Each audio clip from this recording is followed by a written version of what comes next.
Hi.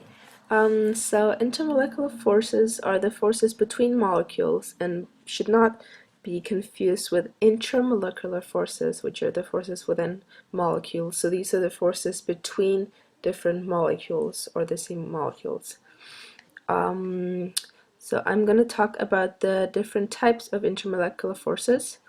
So first we have the van der Waals forces, which are the weakest of the three forces.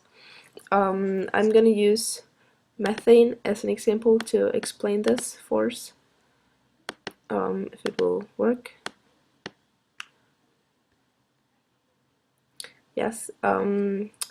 So here we have our methane molecule, CH4, and we have these electrons always moving around the elements in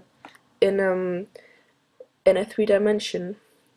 And we have a very small electronegativity difference between these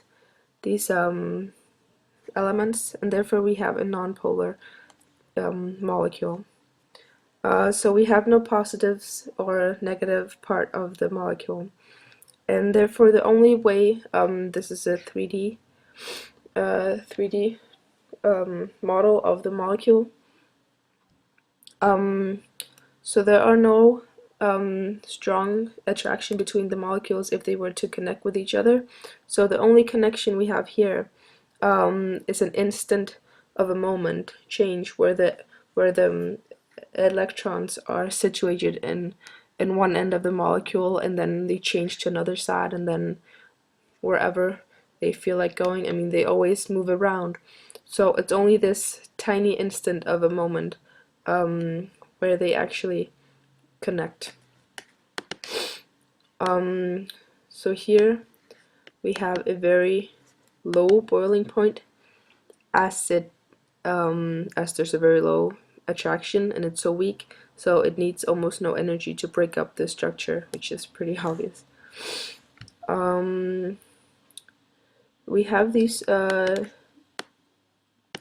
I'm actually just going to talk about the connecting surface of the intermolecular forces, which we have right here, and the boiling points of them, of course. I'm going to use three different hydrocarbons to explain the different sizes of the connecting surface. We have the small, medium, and large. We have the hexane, the pentane, and the neopentane, which I'm going to explain a little bit about. The hexane over here, we have 6 carbons of it. It's a larger of the 3 hydrocarbons we have here, so we have more surface area and more opportunity to attract here, where we have the van der Waal force, which we have in all 3 of them. So there's a bigger chance of it being attracted, so therefore there's a larger attraction over here with the hexane. And as there's a larger attraction, then we have the higher boiling point, as it takes more energy for it to break up the structure. Here we have the pentane with a lower boiling point of 36 degrees Celsius, with only 5 carbons, and as you can see, a smaller connecting surface as this one, as the hexane. And then we have the neopentane over here,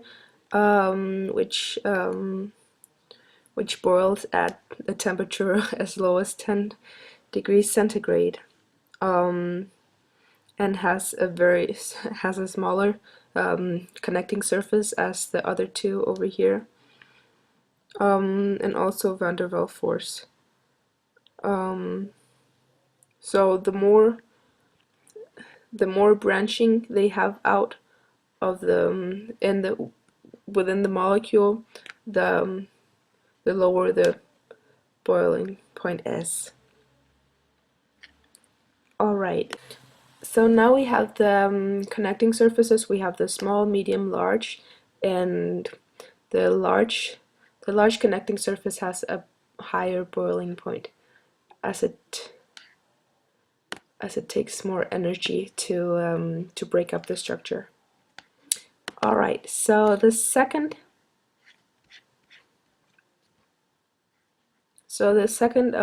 attraction we have within the intermolecular force is the dipole-dipole attraction, which has a stronger attraction than the van der Waal force. Here I'll use hydrochloric acid as an example first, where chloride is quite electronegative, as we can see here on the P table. It's situated right over here. Less than these three, which are the most electronegative ones over here, but I'll use chlorine as an example. And in the molecule here we have the chlorine sharing electrons with the hydrogen.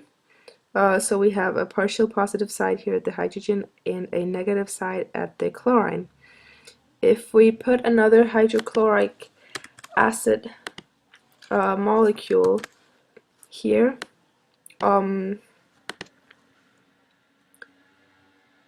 they would attract the two molecules, and as the hydrogen is positive and the chloride is negative, they will connect these two and then share their electrons. I have another one, acetone, here, which is also a nice molecule to talk about. We focus on the carbon here in the middle, which is double bonded to the oxygen.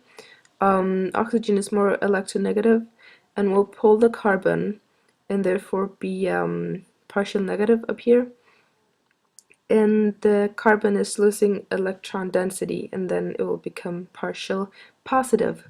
So here we have a polarized bond situation where we have a positive and a negative pole, and therefore a polar molecule here.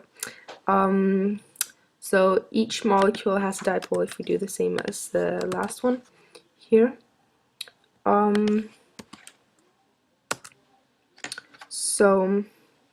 So the separation of positive and negative charge, of the opposite charges, yeah, we have a positive here and negative here. They will attract each other. So here we have an electrostatic attraction. So this is another example of a dipole-dipole attraction. At last we have a hydrogen bonding. Here I'll use the example of a water molecule. This is a stronger version of the dipole-dipole attraction. But the hydrogen bonding is, as I mentioned before, we can use the hydrogen fluoride, these three, hydrogen nitride, hydrogen oxide, that are known as water, and the hydrogen fluoride. This is also known as ammonia.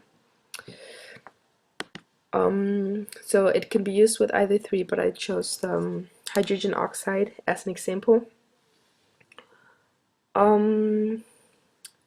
So the oxygen is more electronegative than the hydrogen and will therefore be partial negative as the other one, and hydrogen will be positive at both molecules, and they will then attract each other.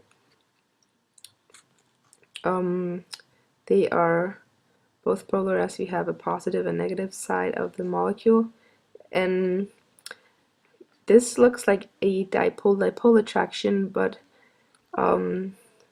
very much actually, but it's a lot stronger, and this is what we call a hydrogen bonding. These have a much higher boiling point than the other forces I talked about previously, as you need more energy to pull the molecules apart, and much more if you use the fluoride, oxygen, and nitride instead of the chloride as an example. So the hydrogen bonding is a super strong case of dipole-dipole attraction. Alright, so back to the CMAP. So now I've explained the three different bonds of the intermolecular forces. I'm just gonna quickly go over the size of the molecules. So the strength of the bonds depends on the size of the molecules. The bigger molecules, they have strong bonds and shorter bonds actually, and the smaller molecules have small bonds and stronger bonds. If you think of a piece of glass, like a really long, thin piece of glass, it would break a lot easier than if you had a shorter and thicker piece of glass. So that's the same thing that goes for the molecule bonds as well. We have different forces between our atoms, and they can be both metallic bondings and ionic bondings. And then we have the bond enthalpy of both the ionic bondings and the covalent bonds, which are the energy required to break a certain bond. Where we can see here, it's much higher than the covalent bonds. And this was also what I talked about earlier, where more energy is required to break up a hydrogen bond than van der Waal forces or even dipole-dipole attractions.